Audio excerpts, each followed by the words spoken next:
நாமம் பரிசுத்தப்படுவதாக. அன்புக்குரியவர்களே, இந்த நாளிலும் உங்களை சந்திப்பதில் உள்ளபடியே கர்த்தருக்குள்ளே மகிழ்ச்சி அடைகிறேன். இந்த நாள் தியானத்திற்கென்று வேதத்திலிருந்து ஒரு பகுதியை நான் வாசிக்கிறேன். நீதிமொழியின் புத்தகம் 21ஆம் அதிகாரம் 31ஆம் வசனம். எல்லாருக்கும் பரிச்சயமான ஒரு வேத வார்த்தை, அநேக ஜெபத்திலே பயன்படுத்தக்கூடிய ஒரு வார்த்தை தான். வாசிப்போம். நீதிமொழியின் புத்தகம் 21ஆம் அதிகாரம் 31ஆம் வசனம். குதிரை யுத்த நாளுக்கு ஆயத்தமாக்கப்படும், ஜெயமோ கர்த்தரால் வரும். ஜெயமோ கர்த்தரால் வரும். ஜெய ஜீவிதம், ஜெயமாக வாழக்கூடிய அனுபவம் எல்லா பிள்ளைகளும், அது புறமதஸ்தர்களாக இருக்கலாம், யாராக வேண்டுமெனா இருக்கலாம், நான் ஜெயிக்க வேண்டும், என் வாழ்விலே மேன்மை அடைய வேண்டும், என் வாழ்விலே நான் உயர வேண்டும் என்ற ஆசை பிரயாசம் எல்லாருக்கும் இருந்தாலும், வேதம் சொல்லுகிறது ஜெயமோ கர்த்தரால் வரும்.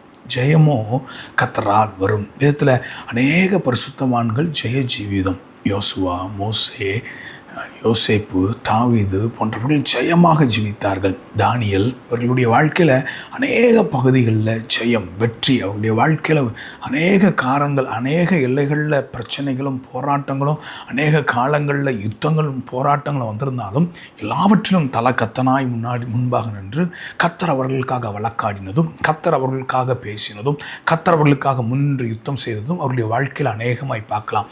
ஒரு புருஷனை என்ன வேதத்தில் பிடித்த மிக ஒரு புருஷன் தானியல். தானியலின் புத்தகம் 6ஆம் அதிகாரம் 28ஆம் வசனத்தில் அழகாக ஒரு வசனம் இருக்கிறது.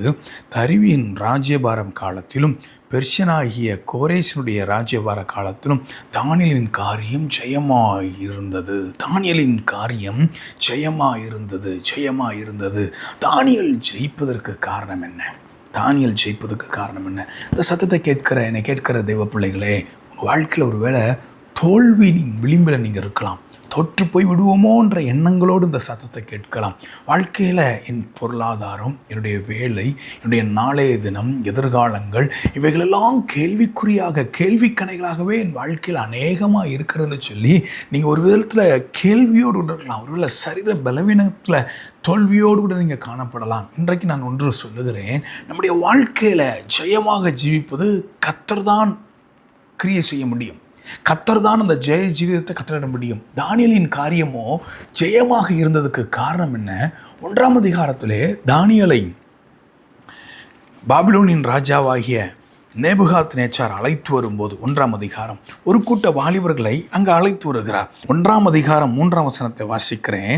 அப்பொழுது இஸ்ரவேல் புத்திரருக்குள்ளே ராஜகுலத்தார்களிலும் துறை மக்களிலும் யாதொரு மாசு இல்லாதவர்களும் அழகானவர்களும் சகல ஞானத்திலும், கவனிக்கணும், சகல ஞானத்திலும் தேறினவர்களும் அறிவில் சிறந்தவர்களும் கல்வியில் நிபுணரும் ராஜாவின் அரண்மனையில் சேவிக்க திறமையுள்ளவர்களாகிய சில வாலிபரை கொண்டு வரவும்.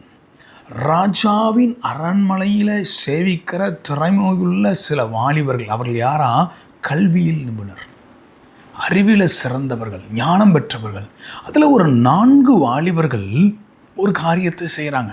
துறைமக்களுடைய கூட்டம் தான். 4 பேர் ஒரு காரியத்தை செய்கிறாங்க. ராஜாவின் போஜனத்தால் அடிமையாக எருசலேமிலிருந்து, கர்த்தருடைய தேசத்திலிருந்து அடிமைகளாக, எரேமியாவின் நாட்களில் தீர்க்க தரிசனமாக உரைக்கப்பட்ட அந்த காலங்களில் அடிமைகளாக அங்கிருந்து கொண்டு வராங்க. கர்த்தருக்கு விரோதமான பாவம் செய்ததுனால இஸ்ரவேல் ஜனங்கள் முழுவதும் அடிமையாக அங்கிருந்து கொண்டு வரப்படுகிறார்கள். அதில் ஒரு கூட்டம் உண்மையாக இருக்கிறது பாருங்களேன், 4 வாலிபர்கள். அந்த 4 வாலிபர்கள் பாபிலோனிய தேசத்தின் போஜனம், அது ராஜாவின் போஜனம், விக்கிரகங்களுக்கு படைக்கப்பட்ட போஜனமாக இருக்கலாம். திராட்சரசம், கர்த்தர் அருவருக்கக்கூடிய தேசத்திலிருந்து வரக்கூடிய காரியங்களை அவர்கள் முற்றிலும் அந்த 4 பேர் வெறுத்தாங்க. ஒரு காரியம் வாசிப்போமே, 8ஆம் வசனத்தை வாசிக்கிறேன்.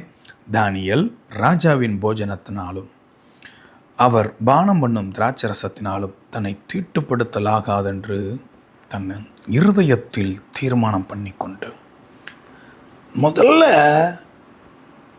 தன்னை தீட்டுப்படுத்துவது என்னதென்று அவன் அறிந்து கொண்டான். தேவனை துக்கப்படுத்துகிற வண்ணமாக, தேவனை வேதனைப்படுத்துகிற வண்ணமாக தன்னுடைய வாழ்க்கையில் அது செயல்பட்டு விடக்கூடாது என்பதிலே கருத்துள்ளவனாக, நான் தீட்டுப்பட்டு விடக்கூடாது, தன்னை தீட்டுப்படுத்தி விடக்கூடாது என்பதில் ரொம்ப கரிசனையாக இருந்தான். நீங்கள் வாலிபர்களாக இருக்கலாம், இல்லை கன்னியராக இருக்கலாம். இன்றைக்கு யோசித்து பாருங்களேன், இந்த சத்தத்தை கேட்குற நீங்கள், உங்களை தீட்டுப்படுத்துவது எது? ஒரு ஆஃப்டர் ஆல் ஃபுட், ஒரு சாதாரண ஒரு உணவிலேயே தானியேல் இவ்வளவு கரிசனையாக இருப்பார் என்றால் நாம் நம்முடைய சரீரத்தை எப்படி பாவிக்கிறோம்? நம்முடைய சரீரத்தை எப்படி நடத்துகிறோம்? நம்முடைய சரீரம் தேவன் தங்கும் ஆலயம் அல்லவா? கொரிந்தியரில் வாசிக்கிறோமே, யோசித்து பார்ப்போமே. நம்முடைய சரீரத்தை எப்படி பாவிக்கிறோம், எப்படி நடத்துகிறோம்? வேதம் சொல்லுகிறது, கொடூரன் தன் உடலை அளக்களிக்கிறான் என்று சொல்லி. கர்த்தர் கொடுத்த இந்த சரீரத்தை கனமுள்ள பாத்திரமாக, கர்த்தர் கொடுத்த இந்த சரீரத்தை பரிசுத்தமாக, கர்த்தர் கொடுத்த இந்த சரீரத்தை தீட்டுப்படுத்தாமல் பாதுகாக்கிறோமா? இல்லை தீட்டுப்படுகிறதா? தானியேலின் காரியம் ஜெயமா இருந்ததுக்கு ஒரு முக்கிய காரணம், தன்னை தீட்டுப்படுத்தக்கூடாது, தீட்டுப்பட்டு விடக்கூடாது என்பதை இருதயத்திலே தீர்மானம் பண்ணினான். என்னை கேட்கிற தேவ பிள்ளைகளே, மனுஷன் முகத்தை பார்க்கிறான், கர்த்தரோ இருதயத்தை பார்க்க. இருதயத்தில் தீர்மானம் பண்ணினபடினால கர்த்தருடைய தயவு அங்கு வெளிப்படுகிறது. வாசிப்புகிறேன் தொடர்ந்து. தன்னை தீட்டுப்படுத்தாதபடிக்கு பிரதானிகளின் தலைவனிடத்தில் வேண்டிக் கொண்டான். தீர்மானம் பண்ணின அவன் கேட்கிறான், மேலதிகாரியினிடத்தில் கேட்கிறான். 9ஆம் வசனம் வாசிங்க. தீர்மானம் பண்ணுகிறது தானியேலுடைய வேலை, தீர்மானம் பண்ணுகிறது உங்களுடைய வேலை. 9ஆம் வசனத்தில் வாசிக்கிறோம், தேவன் தானியேலுக்கு பிரதானிகளின் தலைவனிடத்தில் தயவும் இரக்கமும் கிடைக்கும்படி செய்தார். ஒருவேளை வாழ்க்கையில் ஏதோ ஒரு பகுதியில் இரக்கம் இல்லாமல் தீட்டுப்பட்டு பரிசுத்த வாழ்க்கையை கெடுத்து உங்களுடைய குடும்ப வாழ்க்கையில் சில கர்த்தர் அருவருக்கக்கூடிய காரியங்கள் இருக்கலாம். இன்றைக்கு ஆழமான ஒரு தீர்மானம் எடுங்க, என்னை நான் தீட்டுப்படுத்த மாட்டேன். நீங்கள் தீர்மானம் எடுக்கும்போது தீட்டுப்படாதபடிக்கு அந்த எல்லைகளில் மனித தயவை உண்டாக்குறது கர்த்தருடைய வேலை. வாசிக்கிறேன் தொடர்ந்து. வாசிக்கும்போது 10ஆம் வசனத்திலிருந்து நீங்கள் வாசிக்கிறேன். பிரதானிகளின் தலைவன் தானியேலை நோக்கி, உங்களுக்கு போஜனத்தையும் பானத்தையும் குறித்திருக்கிற ராஜாவாகிய என் ஆண்டவனுக்கு நான் பயப்படுகிறேன். அவர் உங்களோடு வாலிபரின் முகங்களை பார்க்கிலும் உங்கள் முகங்கள் வாடிப்போனவைகளாக காண வேண்டியதென்ன? அதனால் ராஜா என்னை சிரச்சேதம் பண்ணுவாரே என்றான். தான் உயிரை பணம் வச்சு பிரதானிகளின் தலைவன் ஒரு செய்கிறான். என்ன செய்கிறான்? அவர்களுக்கு தயவு பாராட்டுகிறான். 11ஆம் வசனம். அப்பொழுது பிரதானிகளின் தலைவனாலே தானியேல், அனனியா, மிசாவேல், அசரியா என்பவர்கள் மேல் விசாரிப்புக்காரனாக வைக்கப்பட்ட மெல்ஷார் என்பவனை தானியேல் நோக்கி, 10 நாள் எங்களுக்கு சோதிங்க. 12ஆம் வசனம் வாசிக்கிறோம். 10 நாள் சோதிச்சு எங்கள் முகங்களை பாருங்கள் அப்படின்னு தானியேல் கேட்குறான். கேட்கும்போது 14ஆம் வசனம், அவன் இந்த காரியத்திலே அவர்களுக்கு செவி கொடுத்து 10 நாள் அளவும் அவர்களை சோதித்து பார்த்தான். தயவை தேவன் உண்டு பண்ணுகிறார். சோதனை நடக்கு. அதுக்கு கீழே நீங்கள் தொடர்ந்து வாசிக்கினா 16ஆம் வசனத்தை வாசிக்கிறேன். ஆகையால் மெல்ஷார் அவர்கள் புசிக்க கட்டளையான போஜனத்தையும் அவர்கள் குடிக்க கட்டளையான திராட்சரசத்தையும் நீக்கி வைத்து அவர்களுக்கு பருப்பு முதலானவைகளை கொடுத்தான். காரணம் என்ன? 15ஆம் வசனத்தையும் வாசித்து விடுகிறேன். 10 நாள் சென்ற பின்பு ராஜா போஜனத்தை புசித்த எல்லா வாலிபரை பார்க்கிலும் அவர்கள் முகம் களை உள்ளதாயும் சரீரம் புஷ்டி உள்ளதாயும் காணப்பட்டது. ராஜ போஜனம் புசிக்கிறவர்களை காட்டிலும் கர்த்தருடைய சித்தத்தை தீட்டுப்படுத்தாதபடி தங்களை காத்து கொண்டவருடைய முகங்களை அங்கே சாட்சியாக நிறுத்தினார்.